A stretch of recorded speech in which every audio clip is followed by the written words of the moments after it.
Hey, Retcon Raider here, and welcome back to another Retcon Retrospective. No longer monthly or quarterly, now we've apparently gone annual. And you know, much as with the last one, it's not really intentional, it's more just that the longer I keep doing this whole YouTube thing, the less there really is to say about it on a regular basis. A lot of it is just routine. I used to share numbers in the monthly updates, but those have honestly become increasingly irrelevant as YouTube has refined and revised and obfuscated exactly what those numbers mean.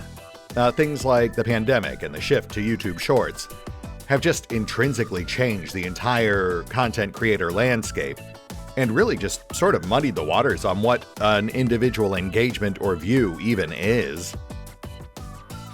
To paint with a very, very broad brush, I will say that overall, the numbers these days do tend to look a lot more anemic than they used to. If I were to hold them up next to the sorts of numbers I was seeing back when I first started in 2017, it would feel pretty discouraging in a vacuum, because back then I used to regularly pull like 5,000 to 10,000 views per video, and some even climbed to the lofty heights of 6-digit sums, whereas these days, I'm generally lucky if I can even hit 5. However, it's become increasingly clear with each passing year that I need to revise my expectations on numbers and growth as new policies take effect. And honestly, that's never been more true than it is now. It's kind of funny because in looking at my numbers for 2024, while most of my videos averaged about 1,000 to 2,000 views per, each of those individual views are more distilled, more concentrated, purer than the ones from back in the heyday of the platform. YouTube has essentially refined what they even count as an actual user engagement these days to combat the perpetual efforts of content farms to find new ways to abuse the latest metas. Lately, that's taken the form of pushing back against the ever-rising tide of AI-generated content, something I generally try not to touch with a 10-foot pole regardless, but ultimately I'd probably estimate that a view these days is worth anywhere from 5 to 10 times what it used to be back in 2017, at least when it comes to things like weighting and ad revenue. At least for me, and obviously individual mileage may vary depending on when someone started, what niche they're in, what region they're in, etc. Numbers can always be better, but they're also more or less fine where they are. To be brutally honest, for those who are curious, my channel as it currently stands is essentially the equivalent of a minimum wage job. Not great, but it covers the rent, minus utilities and other expenses, but I have some other pots in the fire to help make up that difference. As with most folks these days, I have somewhat diversified my income stream. It's just not a good idea to put all your eggs in one basket.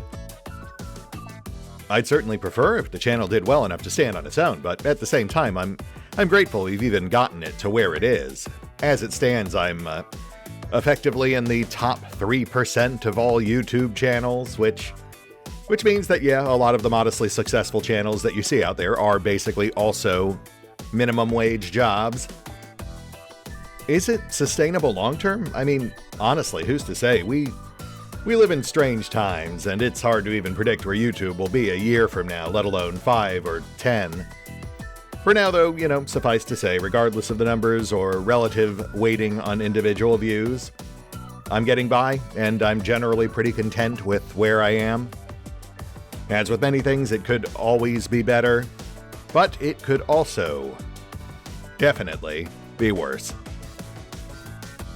That said, given that this video is effectively covering all of 2024, there is at least some value in looking at least a few of the more granular numbers, namely the numbers for the various series that we've completed or otherwise slid onto the back burner since the last time we did one of these retrospectives. Since May of last year, we've officially wrapped up 2 longer-running series.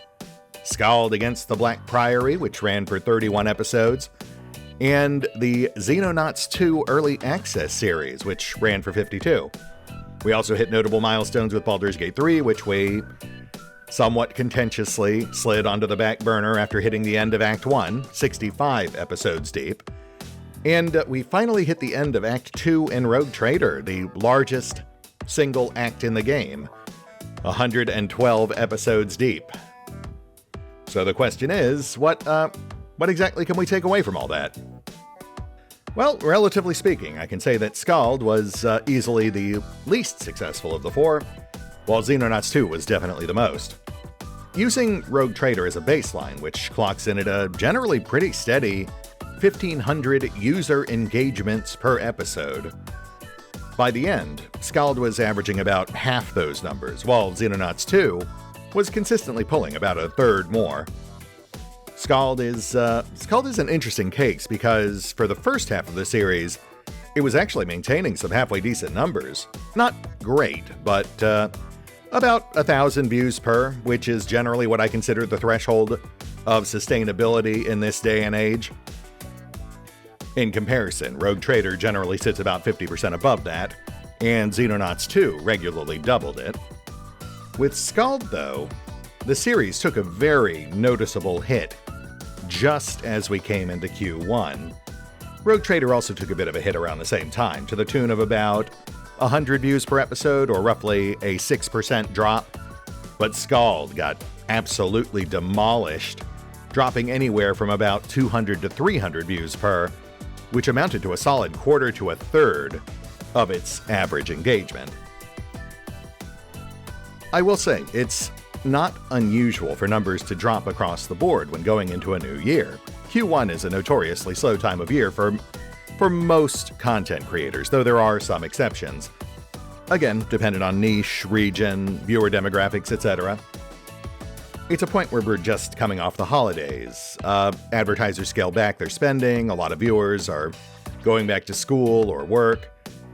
So I do generally go into it expecting some drop, but Skald still definitely got hit a whole lot harder than I'm used to seeing. I'll note that this is also around the time when YouTube rolled out their latest round of policy changes, including much vaster support for their new YouTube Shorts format, YouTube Music, their new podcast rollout. They're further diversifying the platform, which, all comes at the cost of support for actual video content. But, I'm not really going to dive into that. It's outside my area of expertise. But honestly, I'm not even sure that's really what shook things up with Skald. Rather, I think Skald may have been a victim of the more refined, ad-friendly guidelines, which is unfortunate, but not terribly surprising, given that Skald generally did skirt a lot of darker themes than our usual fare. I did often need to tag Skald episodes as containing more potentially advertiser-unfriendly content than most of our other videos, and while they were still tagged as qualifying for full monetization in YouTube Studio, it is important to note that individual advertisers can opt out of appearing on videos with certain types of content, even if it is something that might otherwise be considered fully monetizable by the platform itself. And that, I think, is what we essentially saw happening with Skald. Because of the slightly more problematic nature of the content, less advertisers were willing to be associated with it, and thus YouTube in turn felt less compelled to push it to the tune of roughly 25 to 33%. Fortunately, Skald is also a series that I knew would have a relatively short runtime overall, an estimated 30 or so episodes. So I was still comfortable pushing through it to the end despite the otherwise unsustainable numbers. I will say, though, it is a pretty noticeable ripple effect in retrospect, especially since it's something I've since also noticed on some of the more problematic Rogue Trader episodes in more recent weeks, ones that are particularly heavy on gruesome Drukhari content. I previously noted that Rogue Trader shows exceptional sustainability for such a long-term series, sitting at a remarkably consistent 1,500 views per episode, even 100-plus episodes deep. But recent exceptions tend to be episodes containing more shocking or potentially controversial content, with those episodes usually seeing a very similar 25% drop in overall growth. It's not exactly a new concept. Potentially problematic content impacting a video's overall performance has very much been a thing since the first adpocalypse, all the way back in 2017. Honestly, probably even before that, but that's before my time. It's why, for example, I quickly abandoned the idea of doing more videos about games like Disco Elysium, which, thanks to YouTube's constantly shifting objectionable content policies, were essentially ticking time bombs of potentially objectionable content. Even if it were considered monetizable and acceptable at the time, there was no guarantee it would remain that way with each new policy shift, which do not grandfather in previously existing content. While it's a little disappointing to see the latest shift impacting Scald and a scattershot handful of Rogue Trader episodes, it also provides me with valuable new data moving forward. I can pick and choose our future projects more carefully, or at least get a better idea of what content I need to try to edit around or otherwise minimize in the future. At least until the next big policy shift, but you know, that's just the nature of the beast. Such is the life of an amateur content creator. It's not like I didn't know what I was signing up for.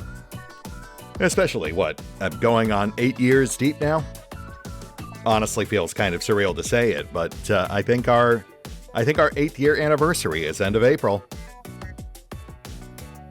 Anyway, on a more uplifting note, while I'm sure I've said it before, the Xenonauts 2 Early Access series actually provided us with some very different lessons. Perhaps the biggest being that despite focusing pretty heavily on story-driven content these past few years, there's still a pretty significant part of my audience that's keen to see more purely strategic and turn-based tactical gameplay, especially when it allows for Raider inserts. Despite coming into it relatively late and having to switch builds midstream, our first dip into Xenonauts 2 performed surprisingly well from start to finish. Even as the series started getting a bit more repetitive and janky towards the end, it was still pulling some pretty solid numbers right up until that final episode. That's definitely a rarity when it comes to any series, let alone an early access series like this. Impossible to actually beat.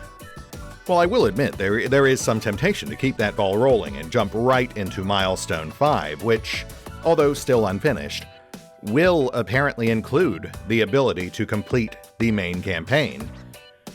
It also does run afoul of my general fear of spending too much time with any early access release.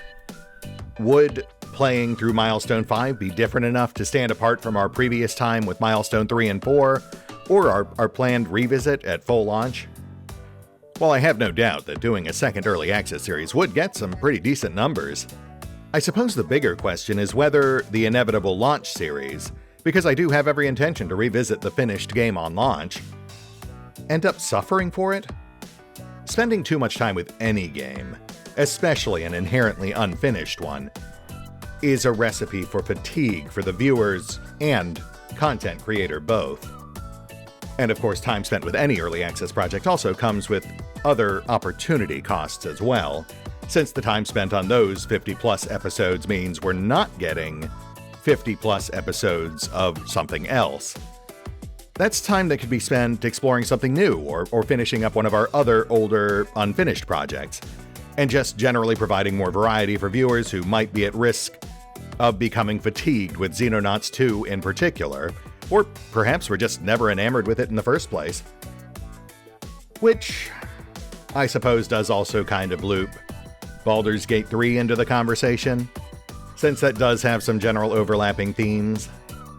Baldur's Gate 3 is a game that, while I wasn't entirely sold on it at first, is still one that I did come to quite enjoy, and one that definitely cultivated a very passionate, if modestly sized, core audience. Unfortunately, it was also a series that, while not entirely tanking like some others have, did pretty consistently underperform. I think I've mentioned it before, but there were warning signs right out the starting gate, with a pretty sharp drop-off on engagement levels after the first couple of episodes, more so than I tend to see with most other series. But I chalk that up to the game just being more popular and thus much more oversaturated on YouTube than the sorts of games I usually cover. My general hope at the time was that despite that slightly rocky launch and the initial dip in engagement, I would ultimately end up outlasting most of the other bigger content creators who I knew would never end up making it more than a dozen or so episodes into the series. Generally speaking, long-running series just don't play particularly well on YouTube. So most bigger creators will end up falling off of a series once the early surge of engagement starts dropping off. Unfortunately, while the series did modestly well, it did end up underperforming compared to just about everything else that we were running alongside it. Rogue Trader consistently pulled 50% higher numbers. Xenonauts routinely doubled or even occasionally tripled those numbers. Even Jagged Alliance 3, which dropped off pretty sharply towards the end, generally still pulled about 20 to 30% higher growth per episode. As enjoyable as Baldur's Gate 3 was, there was no denying that it was also the weakest series on our playlist at the time, which was problematic, given that it's also one of the fabled Forever projects, with a projected playtime of something like 200 plus hours. With games like Jagged Alliance 3 and Scald, their dip below the point of sustainability came close to the projected end of their runs. Completing those projects and having a full finished playlist for people to binge on generally justified absorbing the loss on those last few underperforming episodes, because it would ultimately balance out in the long run. That, unfortunately, is a lot harder to say when it comes to something like Baldur's Gate 3, which still had an estimated 140 or so episodes to go. Roughly 30 weeks worth of content, even if I were to only do episodes of Baldur's Gate 3 and nothing else. And I mean, while the series had at least reached a point of relative stability, which is a good thing, it had settled in just below what I considered the overall level of long-term sustainability. Short-term, I can absorb those sorts of losses, hence why I felt so comfortable pushing through the pain with Scald and JA3. But long-term, that sort of consistent underperformance isn't just painful, it's actually dangerous for the channel as a whole. YouTube tends to use your channel's overall average numbers to help decide just how much it's going to push the rest of your videos. So the longer the weakest link lingers, the more it tends to hold everything else back. So, given that we were hitting a natural stopping point anyway at the end of Act 1, I did ultimately come to the decision to officially slide the series onto the back burner. I will stress, it's not cancelled. It's just paused, at least for a while. While the numbers were a little anemic, I will say it wasn't to such a severe degree that I couldn't see us revisiting the series in the future. We just need to spend some time with other projects to help prop up all the numbers for the sake of long-term channel health. That's why, for example, I recently did a dip into so many random demos and one-shots.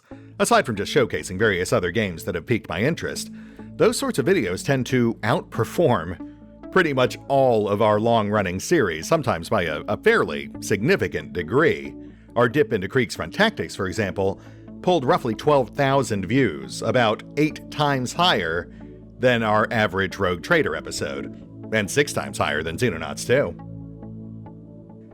That's why so many other big gaming channels tend to take a more variety gaming mindset, flirting with various games for just an episode or two before quickly moving on to something new.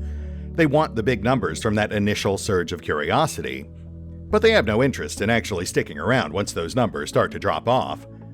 By their very nature, most long-running series only trend downward on engagement over time. The higher that episode count gets, the more daunting it is for a new viewer to get invested. There are exceptions, of course, and in some cases a series can actually at least hit a point of relative consistent sustainability for the long haul, as is the case with Rogue Trader, or with Xenonauts 2. But that tends to be the exception rather than the norm. Classically, at least in my experience, most series will hit a very clear tipping point and eventually start struggling over time, and the best you can often hope for is that you'll be close to the end when they do. Sadly, such simply was not the case with Baldur's Gate 3, but that said, it is a series I would actually like to revisit, even if just in small batches as time and numbers allow. I do genuinely enjoy it, much as I enjoy games like Wildermyth. But I also recognize that despite my love for those games, they do come with inherent limitations that I also have to plan around. Again, to vastly oversimplify, it's a matter of opportunity cost. Time spent working on those projects is time not spent working on something else which might have been more viable. Which isn't to say I won't do it, just that I have to hit certain compromises to really make it work. Will we ever finish the series? You know, that I certainly can't say. 140 episodes is a pretty big ask, even under better circumstances. But I can at least guarantee that we certainly have not seen the last of Auric and his dysfunctional crew. It's just a matter of finding a good place to actually slot them back in.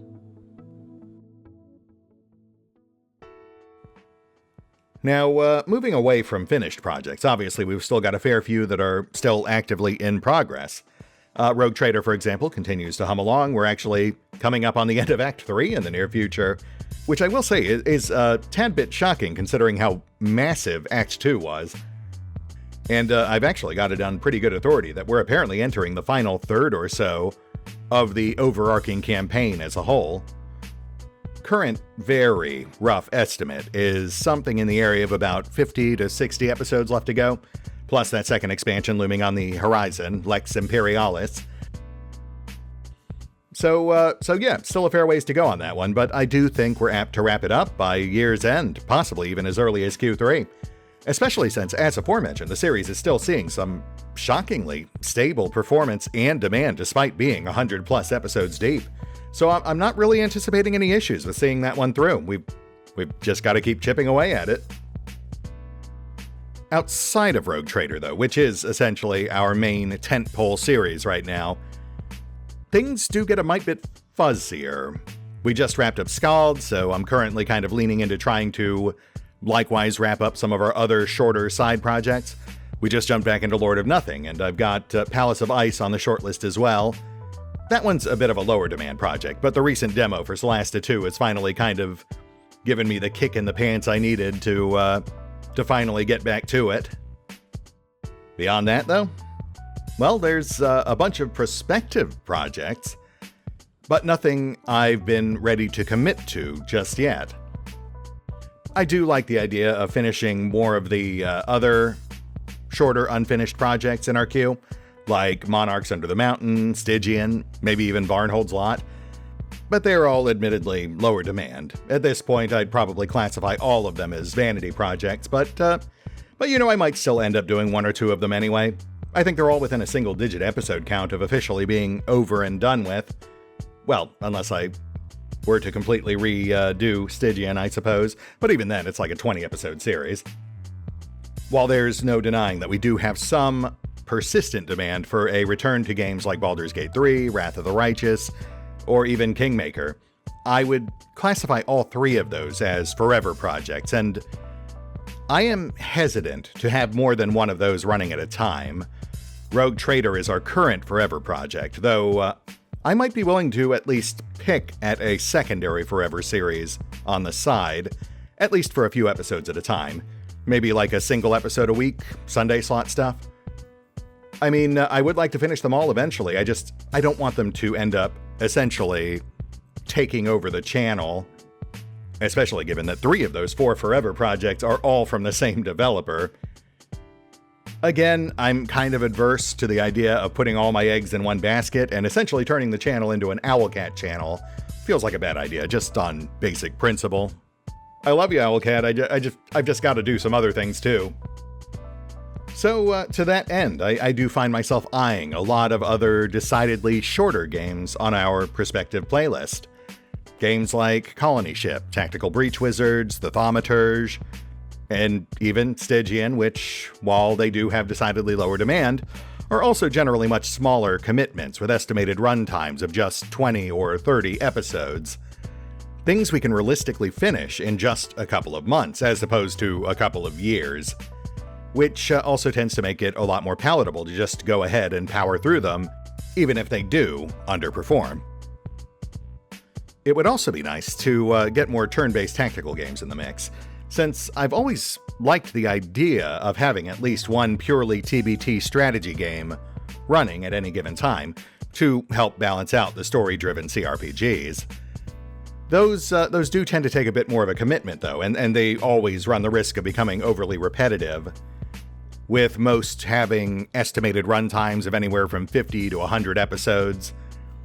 And I will admit that does make me a little hesitant to jump back into something we've already played, even if it is to play it in a slightly different way. Long War, Battletech Advance, Terror from the Void, etc. Doubly so now, because there's also a lot of up-and-coming games that show promise, so I'd hate to be too bogged down to check them out when they do hit launch. Things like Kriegsfront Tactics, Solasta 2, Xenonauts 2, and the new chapter of Scarlet Hollow. Those all have some pretty solid traction with the Raiders. So it's in my interest to make sure we're positioned to jump on those as soon as they come out. But beyond that, as always, I also maintain some pretty extensive watch lists of other upcoming titles. Some are games we've talked about before, like Menace and Mars Tactics, both of which are tactical titles that remain high on the list of future projects I might like to pursue. But there are also a fair few others that we've just never really had a chance to talk about or touch on.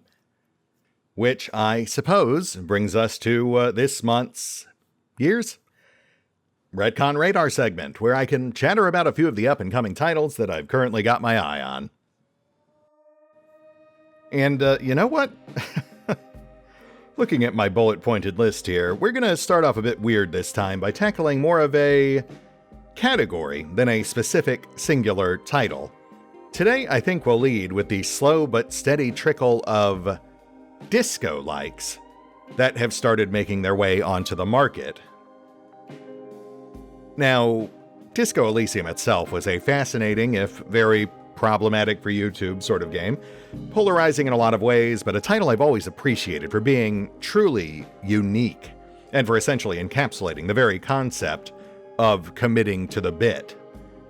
It was a surprise hit, broadly considered one of, if not the best games of 2019, which was more than I think they ever really expected for such an esoteric and niche title. And so, of course, the studio that had developed it, Studio Zaum, pretty much immediately collapsed under the enormity of that unexpected success. But as sad as it was to see the studio essentially self-destruct, the ashes scattered in its wake proved fertile soil for an entire new subgenre to take root, the eponymous disco-likes. Which is, honestly, slightly confusing because, as with most new quote-unquote genres, it's not actually something new, it's just a blend of other previously existing genres done in a particular way, and no one can really seem to agree exactly what does and doesn't qualify as a disco-like. Obviously, visual novels and point-and-click adventure games aren't exactly something new, but Disco Elysium did have its own general, unique, esoteric style. And given how successful it was, I suppose it is no surprise that it ended up inspiring numerous new games. This essentially breaks down into two distinct camps. The disco-likes inspired by Disco Elysium, but then layering on new mechanics or giving it their own unique twist. And games that have actually set their sights on becoming Disco Elysium's spiritual successor. We've actually touched on a number of the former already. Sovereign Syndicate was probably the first to hit the market, blending the surreal and esoteric psychological stylings of Disco Elysium with a steampunk and sorcery setting more heavily inspired by Troika's Arcanum. Although the story does ultimately follow a trio of loosely overlapping protagonists, it's probably best known for the one used in the demo, a haunted, drug-addled minotaur who uses a mix of humorism and tarot cards to navigate through the ensuing plots and peril. And it is that heavily flawed and often addled protagonist that seems to define what a lot of people would consider disco-likes, no matter how much else they might diverge. Likewise, we recently touched on Esoteric Ebb, which again took inspiration from Disco Elysium, but in this case blending it with the inherent absurdity of more generic high fantasy, even going so far as to inject elements of the popular Dungeons & Dragons rules system into the mix. But all still firmly rooted in an inherently flawed protagonist, an addled amnesiac cleric that the player has to guide through an explosive investigation set amidst the simmering tensions of interspecies politics. And then, in a slight departure from the more fantastical fantasy fare, we also recently touched on the early alpha of Rue Valley, which itself follows yet another emotionally addled protagonist as they try to navigate not only their own muddled memories, but also a mysterious time loop set against the backdrop of a seemingly apocalyptic event. Essentially, Disco Elysium meets Groundhog's Day, as the character repeatedly loops through the same events, learning more about both their own character and the events playing out around them each time through, as they seek to make sense of what's going on and, presumably, stop whatever apocalyptic event is about to transpire. All three of these are games that I find pretty fascinating, sharing broad overlapping themes, but each with their own unique takes and twists on their otherwise loosely shared premise. Sadly, given their text-heavy nature, they've also struggled a bit to really gain much traction with the raiders or rank-and-file viewers, but they've nonetheless earned spots on my grand list of potential projects because I do still find them interesting enough that I'd love to poke at them as time and analytics allow. That said, however, those three are far from the only disco-likes currently looming on the horizon. I've got at least a dozen of them currently cluttering up my watch lists, those three included, many of them involving former devs from the original Disco Elysium dev team, something which does, no doubt, give them a bit more clout in this newly established arena, but one which also seems to come with its own array of headaches, which, we'll touch on that momentarily. First, though, returning to the subject of categorization, some of these are pretty debatable as disco-likes. Citizen Sleeper and its recently released sequel, for example. I've had both of these on my maybe list for a long while now, but I honestly consider them to be more conventional, dice-driven visual novels than actual disco-likes. While they are set against a dystopian sort of backdrop that most disco-likes do seem to share, and they do explore a number of controversial themes, I feel like they're all pretty well rooted in reality without that esoteric flair that most actual disco-likes tend to share. It really just kind of feels like its own thing. Likewise, Traveling at Night, an anachronistic and extremely surreal upcoming narrative adventure from Weather Factory, the fine folks who brought us other mind-boggling games like Cult Simulator and Book of Hours. This one, I can definitely see, at least visually, how some might take it to be another drop in the disco-like bucket, but honestly, outside of that general aesthetic, this noir myth about running a Cold War-era occult carnival really seems like its own unique flavor of esoteric, somehow even less rooted in reality than Disco Elysium tends to be. That's not to say it's going to be bad, though I do fully suspect that it will have an almost impenetrably abstracted narrative like the two titles preceding it. Rather, again, I think this one is pretty firmly its own separate thing. A cult simulator-like, I suppose? It's still on my watch list, but I'd be hesitant to really hold it up as something inspired by Disco Elysium, when it really does feel like it's more just the third installment and natural evolution of an already extant thing. But straying closer to the general theme of disco-likes, however, we've got Glass House by Flat28, which actually does describe itself as a fusion of Disco Elysium and Pathologic. Visually, it definitely takes more after the former than the latter, playing out as an isometric CRPG, in which the player takes on the role of an authority figure overseeing a locked-down apartment building where a triple murder has just taken place, further complicated by simmering political tensions, as the wider world beyond the complex sits on the cusp of a new world war. This one is a bit peculiar in that I think it's one of the only ones in the bunch that involves a more conventional, albeit still somewhat abstracted, turn-based combat system, and it casts a pretty broad net in drawing inspiration from many other conventional games as well. Puzzles, crafting, point-and-click mechanics, etc. which I do tend to think distance it somewhat from the oft more abstracted and esoteric nature of most other disco-likes. The main arena where I think it does more closely resemble Disco Elysium is the heavily politicized nature of the overarching narrative, which unfortunately is actually kind of a problem. There is a demo available for this one, but I've been hesitant to do anything with it since, yeah, politics are kind of problematic on YouTube these days, no matter which side of the fence you might fall on. Plus, this one also delivers a double whammy by also delving into themes that run parallel to the recent pandemic. So, you know, it's kind of a risky one to jump into, but hey, I do encourage you to go check it out for yourself, if it sounds like something you might be into. Of course, it is worth noting that while many of those maybe disco-likes are vocally inspired by Disco Elysium, they're generally not trying to position themselves as the game's spiritual successor. That, at least for the moment, seems to be the primary purview of the scattershot remnants of the original dev team, who, since the original Sundering, have spread over like 4 or 5 different studios? Which, yeah, brings us to the other camp of disco-likes, the numerous would-be successors. And you know, I will say right now, I'm going to kind of skim through a lot of this because it gets pretty muddled. Generally speaking, pretty much everyone involved in the original game is still locked in some sort of complex tangle of drama and infighting. About half of these new studios haven't even announced an actual game yet. And there's still a lot of contention over who even has the right to do so, Disco Elysium or otherwise.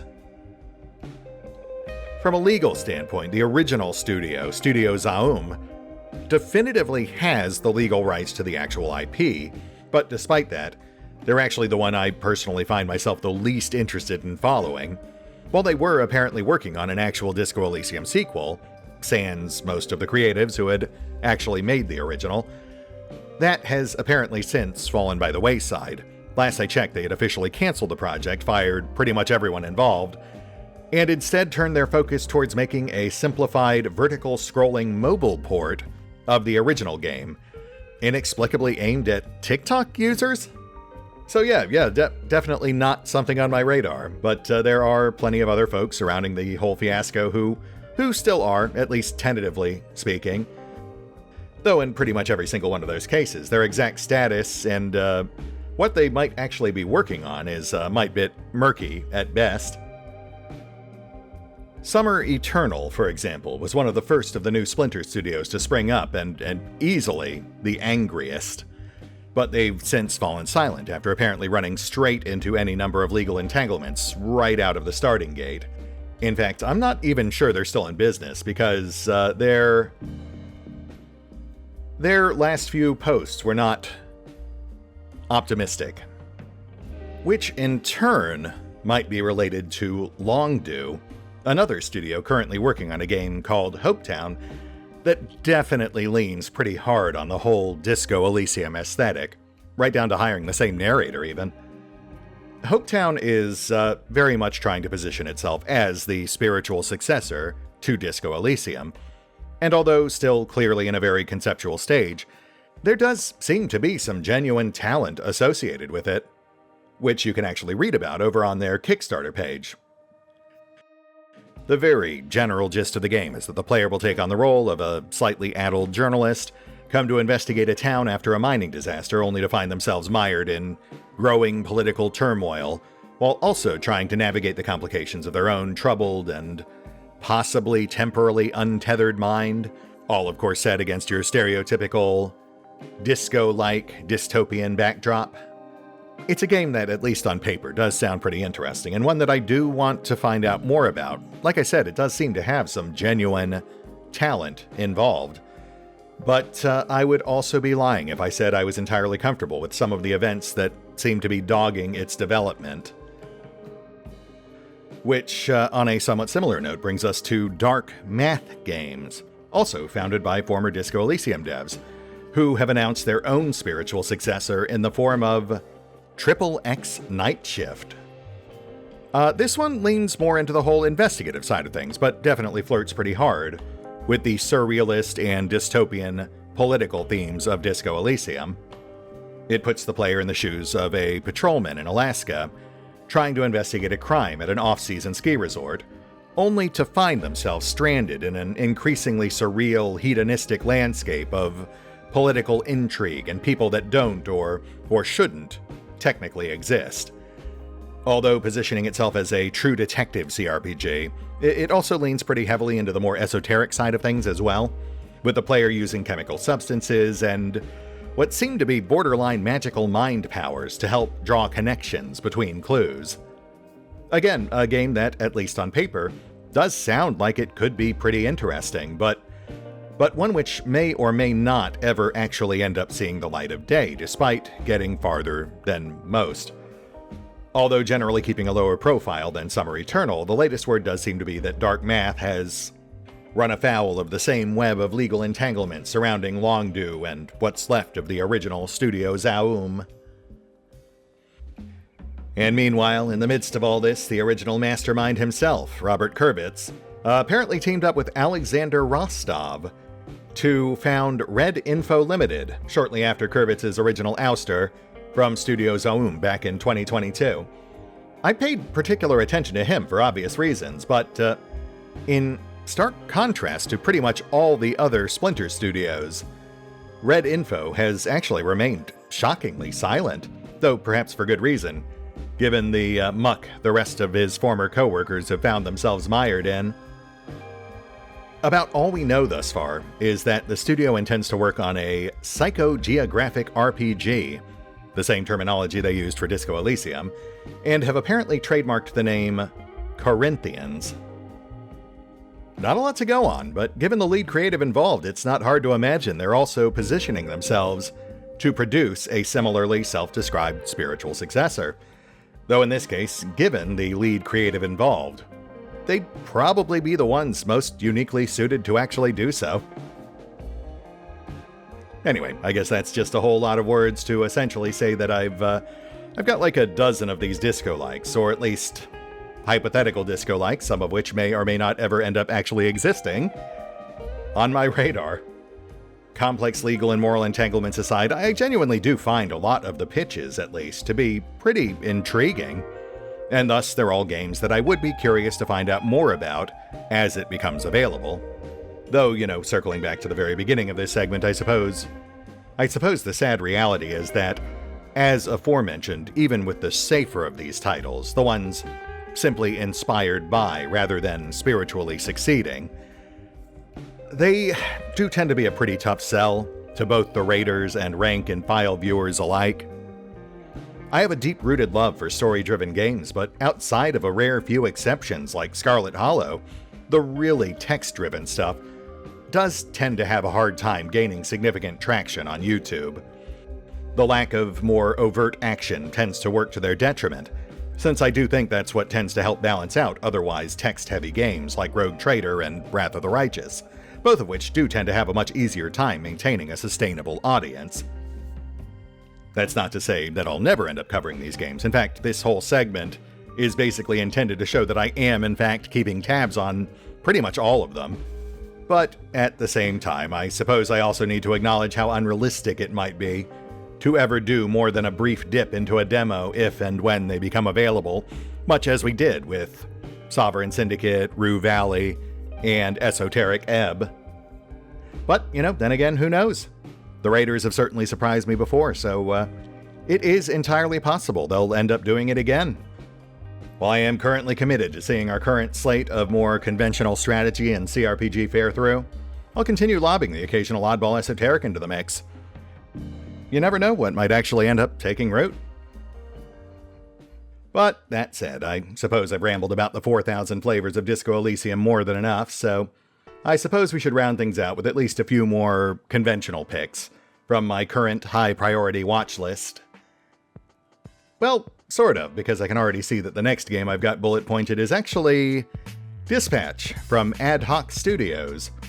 And that's another oddball entry, at least compared to my usual fare. Now, Dispatch is, from what I've gathered, one part visual novel and one part strategy management, with a heavy focus on cinematic storytelling. The player takes on the role of a struggling B-list superhero who finds himself strapped for cash, and thus tries to make ends meet by working as a literal dispatcher at a company that monitors for super crimes and sends out other licensed supers to contend with them. I don't really talk about it a lot, but I used to be a pretty huge comic nerd. And of course, I'm also a fan of stories or settings that subvert expectations.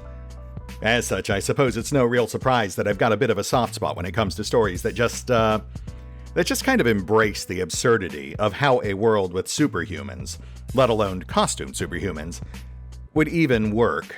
And that seems to be a shtick that Dispatch intends to fully lean into.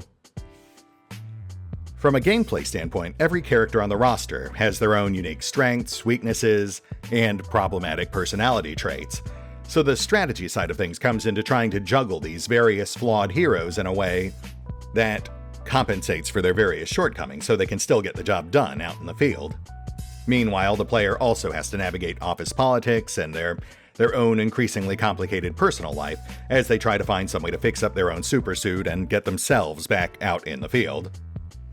Although Ad Hoc itself is a new studio, a number of the developers involved are actually former members of the teams that once worked on The Wolf Among Us and Tales from the Borderlands, easily what I would consider two of Telltale's finest games. So that alone is already reason enough for Dispatch to have piqued my interest. The rest is really just icing. I suppose my main concern is that aside from just being inherently different from pretty much everything else we've ever really explored on the channel, Tales from the Borderland also tended to lean pretty heavily on copyrighted music as an integrated part of the story they were trying to tell. That does open the door to other complications on YouTube, especially these days. But all that aside, definitely a game I'm still keeping an eye on and one I fully intend to play once it comes out, even if I don't end up doing any videos on it. After that, back in the realm of games perhaps better suited for this particular channel, we've got Pathfinder: The Dragon's Demand from Ossian Studios, a name that I was vaguely familiar with from back in the day. I mean, it's probably before most folks' time, but Ossian Studios was a small Canadian studio that used to work on premium modules for Neverwinter Nights in the early 2000s. With their best-known works being Darkness over Daggerford and Mysteries of Westgate. Unbeknownst to me, however, they apparently never really went away, but instead shifted over to working on mobile games throughout the 2010s, a market I just don't generally keep tabs on.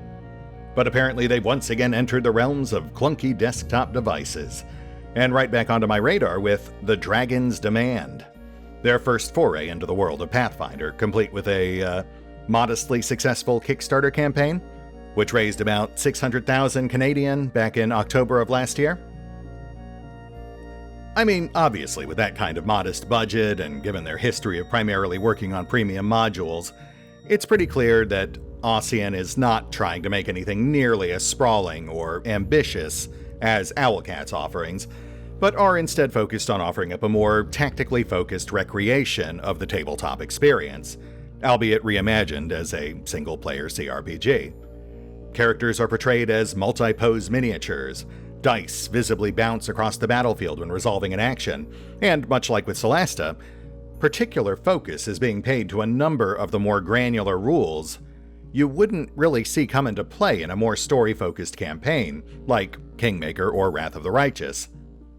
For example, the battle maps are being made with a cubic grid system rather than a square grid system, to allow for ease of vertical movement. Flying, levitation, swimming, climbing, all things that aren't normally available in your average Owlcat game, at least outside of very specific pre-scripted events. Although the game is still in a formative stage right now, not slated for launch until the end of next year at the earliest, what's teased on their crowdfunding page all sounds pretty good. Their intent is to design a roughly 30-hour campaign, allowing for a wide variety of different builds and tactical approaches, using what's intended to be the first really in-depth adaptation of the Pathfinder 2nd edition rule set. Again, something to further differentiate them from Owlcat, who have largely stuck to 1st edition. And of course, ultimately, if successful, then the Dragon's Demand won't just be a singular adventure, but rather the first in a series of premium modules designed to use this new tactical tabletop platform that it's being built on. I've got to say, as someone who has very fond memories of the old premium modules from back in the day, that's definitely something I'd really love to see.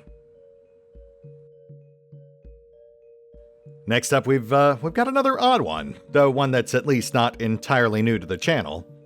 Strange Antiquities, from Bad Viking and Iceberg Interactive. Much as the name and art style imply, this one's an indirect sequel to Strange Horticulture, one of the shorter and quirkier games that we actually played on the channel just a few years back. Much like its predecessor, Strange Antiquities is a quirky, vaguely eldritch puzzle game, which tasks the player with running a curio shop, a plant shop in the first game and an antiquities shop in this, finding clues and solving riddles to tend to the various esoteric customer needs, while also navigating a greater overarching narrative that will ultimately decide the fate of pretty much everyone involved. While the first game was definitely a bit on the shorter and simpler side, I absolutely adored the aesthetic, and despite not being one of the stronger series on the channel, it was also short enough, just 8 episodes, to not really overstay its welcome. As such, I'm definitely keen to get my hands on the sequel, so we can once again return to the eerie land of Undermere, pet some cats, solve some puzzles, and perhaps decide a few fates along the way. You know, they don't all have to be 100+ episode epics, and based on my experience with the first game, it'll be a fantastic palate cleanser that we can neatly slot between our usual bigger, grander fare. And remaining in the realm of eldritch interludes, next we've got at least an honorable mention for the Dunwich Horror from Atom Brain Games, the same indie dev who did Dreams of the Witch House, which is an academic survival horror point-and-click adventure that we've also at least briefly touched on before. As the name implies, the Dunwich Horror will essentially serve as a prequel or sidequel of sorts for the first game, revisiting and expanding upon the classic Lovecraftian tale of the same name, with the player this time taking on the role of Dr. Henry Armitage as he, confronts the horrors of Dunwich. Dreams of the Witch House is a game I've long wanted to revisit. Again, it's a relatively short game, clocking in at just 8 to 12 hours long. But I think my main point of reticence there is that while I'm utterly fascinated by the academic survival aspect of the game, there's no denying that it can also tend to make things a bit too repetitive at times. Hey, Rain. That's it? I acknowledge you and then you walk away? Alright, fair enough. Oh yes, in the first game, the player wasn't just tasked with investigating an occult mystery, but to also make sure they didn't get expelled from Arkham University in the process. For better or worse, it does sound like the second game in the series will be dropping that particular mechanic, which makes sense, I mean, given that it follows a member of the faculty, rather than a lowly student. That might perhaps end up making it a little better suited for some quick and casual videos, though I will also stress that this game is still very much a work in progress. It is on my radar, but it doesn't even have a Steam page yet, so I suppose we'll have to wait and see how it actually turns out. Oof, I'm running a bit longer here than intended. I think I really got lost in the woods on that whole disco-like detour, but since, you know, we're already on the subject of the occult, let's round out with, let's say, 2 more. First, we've got the aptly named Necromancer's Tale from Psychic Software and Spiderwinkle Games. That is quite a name. And this one is a story-driven, text-heavy CRPG in which the player takes on the role of an estranged son who returns home after a war and finds his father dead and his family estate in ruins. In trying to salvage his family affairs, the player stumbles onto the dark magics that not only raised his forebears to lofty heights, but which also ultimately laid them low. The player will have to decide how to best use these sinister secrets to their own advantage, while also trying to navigate an increasingly perilous web of intrigue that seeks to usher them off to a similarly dark fate.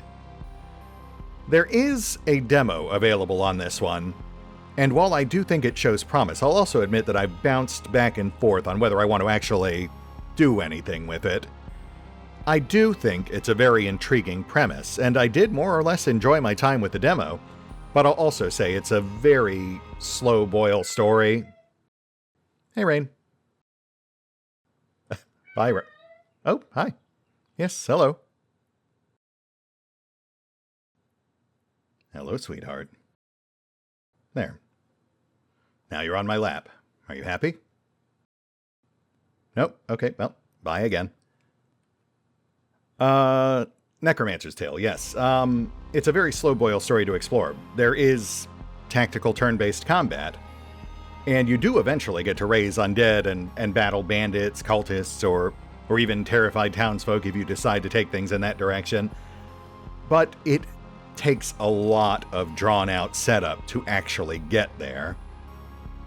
That's not to say it's a bad story or a bad narrative CRPG experience, just more that it's not necessarily ideal for my particular brand of video, where, you know, I like to read and explore all the things. I might still end up dipping into it at some point, but the full launch is slated for July, so I might wait until then to see if they've perhaps evened out the pacing a bit. But of course, for those who find themselves at all intrigued by the premise, I'll include a link to the demo in the comments below. Which finally brings us to the last entry on the list. I mean, the last entry we're actually talking about today, but far from the last of the games I'm keeping an eye on. Seriously, at this point, I've got something like 400 games or development studios on my various watch lists. But the last game we're talking about today is another occult-flavored one. The Royal Office of Magic Affairs by Alvis STHLM. Or perhaps Slum. This one taking place in an anachronistic 18th century London, with the player taking control of the titular organization, the Royal Office of Magic Affairs. The player is tasked with recruiting and training operatives, then leads them on perilous missions to investigate various supernatural events in and around the city. Successful missions will provide the player with resources and political clout needed to further expand their operations, while also unearthing clues pointing towards some sort of looming eldritch apocalypse. While the game will feature what looks to be a fairly conventional gridless turn-based tactical combat system, an unusual aspect is that the developer wants to ensure there will always be options for non-violent solutions as well. The player can certainly lean into more violent confrontations if they so desire, but the general implication is that those will often come with collateral damage that results in less than ideal resolutions and potential political fallout. Personally, I long yearned for something akin to a supernatural-flavored XCOM, and while this isn't quite what I've been looking for, it uses, for example, pre-generated characters, as opposed to completely customizable recruits, I do think it lands fairly close to the mark. And you know, it does hit enough uncommon themes that it definitely piques my interest. No word on exactly when this one is coming out. Current listed release date is just 2025. So for now, I simply watch and wait.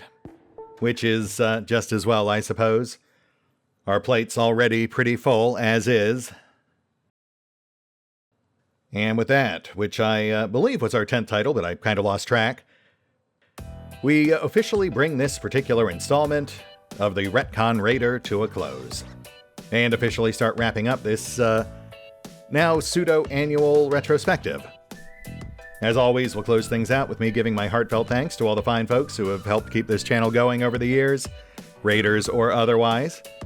I've said it plenty of times before, and I'm sure I'll continue saying it ad nauseum, but every little bit really does help, even if it's just something as simple as clicking, liking, subscribing, commenting, or, you know, maybe even watching the occasional video if one happens to catch your fancy and you've got some time to kill. In a world full of unfortunate uncertainties, I've been blessed with at least some small modicum of stability while still doing something that I love. Playing games, exploring interesting stories, and sharing them with viewers like you. I think everyone benefits from a bit of escapism now and then, these days, perhaps more than ever, and I'm happy that what I do can provide that, even if it's not always in the exact flavor that some folks might prefer. Again, apologies to the fans of Baldur's Gate 3. Here's hoping that we can continue Oryx's adventures in the future, as time and analytics allow. But in the meantime, we've got plenty more adventures to look forward to in Rogue Trader, Wrath of the Righteous, Scarlet Hollow, Xenonauts 2, and whatever other oddball or esoteric indies might end up gaining traction with the Raiders and rank-and-file viewers. Speaking of which, I suppose we're a bit backlogged in the special thanks department as well. So, let me just grab my list here and we'll get that cleared up too. For today, I give thanks not just to the rank-and-file viewers in general, but also the ranks of the very Raiders themselves. The fine folks that go one step farther and not only engage with my videos, but actually help keep this whole shindig at least somewhat sustainable. So with that in mind, I'd like to give special thanks to the Raiders of past and present, at least going back to the last time I did one of these retrospectives, because otherwise we'd be here all day. First, the mighty Raider Lords, Eerie V23 and Revenant. Be they friends, would-be rivals, benevolent bystanders with nothing better to do? What are they hoping to accomplish with this inexplicable level of support? It is a mystery, and yet, still I am nonetheless thankful for it. Let their names be forever ingrained here, in this video that like 1,000 people will watch, as a monument to their sacrifice and generosity. And then, also the Raider captains, Alois, Crow-King LOR, Dragon Matrix 7, Drakiith, EgonAlter, Exsellsior, Gottlieb, James Trimmier, Kazorm, Lady Shayna, Mark Giemza, Nathan Welch Jr., OverlordPherom, RandomPassrby, RobbyB, Tomasz Piątkowski, Triphoppenskip, and Valinrook. All names that might be familiar for anyone who's watched any of my videos ever. Equally appreciated, just in a slightly smaller font. Followed by the noble and long-serving ranks of the Raider veterans. Arrow Bowman, Blaine Landowski, Dale Johnson, Diego Abelos, Epic Seymour, Exciting Burp, Indiana Smith, Jeremy Worth, Casvis, Killer Minnow, Laura and Mike, Leroy Nukinson, Lohan Grim 69, McLouge, Nerd Prof, Raximus Savage, Sam Russell, Shara, Sean Orpin, Short Trek Hero, Silencer, Terry Williams, The Book Thief, The Link King, Todd Klein, and Zarmal. And of course the ever honorable honorary Raiders. It's right there in the name. Alexander Hockbaum, Andrew Williams, Austin Pagan, Ben Hollingshead, Benjamin Gray, Bo77, C1S, Christian, Chronosaur, Comrade Robot, Christian, David Pascal, Dash, Ego 2, Elijah Force, Ethan Vonderweed, Flamebeard, Foe Twain, Hex Stoller, Ice Storm Shadow, Ionis Katronicus, Idabaw, Jared Siri, Jeb Prim, John Gotro, Jampa, Kim Jensen, Lululu, Marius Brzina, Matt Harris, Nebula Creates, Oil of Hope, Optimal 2, Peter, Rob A. Troon, Served Cold, Steve Saxa, The Canuck, Timothy LaRose, T.S. Kimball, Vertigo 322, and Wyvernacular. And what the heck, we've already come this far. Let's go ahead and see if we can squeeze the Raiders in training in there too. Last, but certainly not least, Adam Lacko, Amos B, A.N., Austin Pence, Chai T, Christopher McKenney, David Stewart, Dawan Liang, Dead Wolf, Denton EX, Douglas 9521, Duong Nguyen, Evan Kleinhands, Emma Long, Eric Speegers, Gil Barath, Christoffel, Haldra here, Henrik Johnson, Henrik Reimer, Hobotron, JB, Jermaine Grays, Jonathan Chisholm, Kings Rook, Luke, Manlore, Matthew Bornington, Maddie B, Michael Marvin Rock Shrapnel, Nebojsa, Odd Goblin Nico, Nolan Burke, Oscar Van Vliet, Pal Olafson, Patricia Murray, Purge, Race Akbar, Rashid Hazim, Rick Queeper, Righteous Indecision, Robert Robofsky Turner, Rod Batten, Soda Popinski, The Ogre King, Tom Maratta, Vulk Rules, You Getting the JFK Special, and Yvreth. Whew. That's a lot of Raiders, and every one of them fully deserving of my thanks. Even if some of them are slightly awkwardly named. You know who you are. And on that note, if you'd also like to join the ranks of the illustrious and enigmatic Raiders, you can find the usual links to the various things in the description down below. Patreon, PayPal, NexusGG, YouTube memberships, all the usual suspects. Aside from simply supporting the cause and giving me an excuse to play yet more oddball indie games, rank doth have its privileges, limited though it may be. Ranging from special thanks, access to special polls and other sporadic bonus content, early access to videos during those rare occasions where I actually manage to stay ahead of my schedule, it happens sometimes, and priority placement on waiting lists when it comes to games where I actually get to toss in some Raider inserts, as most recently seen in games like Lord of Nothing, Scald, and of course, Xenonauts 2. And of course, for those who can't or simply don't want to support the channel in that way, hey, that's perfectly fine too. Look, I get it. Times are tough. And honestly, I'm really just kind of impressed that you're even still listening at this point. We're what, like an hour deep? Just know that regardless of whether you're a raider or a rank and file viewer, I'm still grateful to have your support. As with everything else, it all adds up. With all that said, I think we're just about ready to stick a pin in this thing and call it done. I think that should tide you all over for what, another 6 months, 10, 12? Honestly, I'm not even sure how often I can retrospect on things these days anyway. Though I suppose I should probably do another one when we hit another major landmark or something. Maybe once we finally wrap up Rogue Trader. But regardless, for now, this is Retcon Raider, signing off. Though I'm sure I'll be rambling at you again soon enough, but, you know, short term it's back to more fictional affairs. So whether it's Rogue Trader, Lord of Nothing, or whatever else might be looming on that horizon, hopefully, I'll see you then. Oh, and as always, if you need to contact me for any reason, you can just slap a comment on this very video, or you can reach out to me at all the usual places: Gmail, Discord, Facebook, Twitter, Patreon, and, for the first time ever, Blue Sky. Look at that, it turns out you actually can teach an old dog new tricks. As always, links are in the description.